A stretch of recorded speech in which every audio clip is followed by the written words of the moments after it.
మీరు డబ్బుకి ఇంపార్టెంట్ ఇస్తారా, మనిషికి ఇంపార్టెంట్ ఇస్తారా? 100% మనిషికి ఇస్తా. అదేంటి మ్యామ్, ఈ రోజుల్లో డబ్బు లేనిది ఏమీ లేదు కదా. డబ్బు అవసరం మనిషి, కానీ డబ్బే లైఫ్ కాదు. ఈ రోజు వస్తుంది రేపు పోతుంది. డబ్బు అవసరం అనేది అదేంటో, డబ్బు లేకుండా బతకలేదు. ఈ రోజులో అయితే డబ్బు చాలా అవసరం. డబ్బునే అన్ని జరుగుతున్నాయి. ఈ రోజు నీకు 500 కి వాల్యూ లేదు. 1000 రూపీస్ మీరు తీసుకెళ్ళంటే మార్కెట్ కి అసలు వాల్యూ లేదు.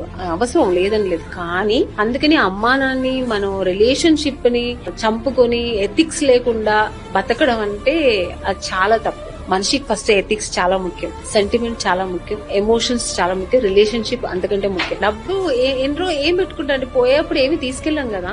లక్షలు కోట్లు సంపాదిస్తాం, వెళ్ళేప్పుడు ఏమి తీసుకెళ్తాం, ఏముండదు, జస్ట్ అంతే. మన మీద ఒడి మీద బట్ట కూడా ఉండదు, అలా వెళ్ళిపోతుంటాం, ఏమి చేసుకోలేము. డబ్బు ఎంత కావాలో అంత మనిషికి అవసరం అంతే. కానీ మనం వెళ్ళేప్పుడు మనిషి అబ్బా ఇలాంటి మనిషా అని 10 మంది మాట్లాడుకుంటారు, అది చాలా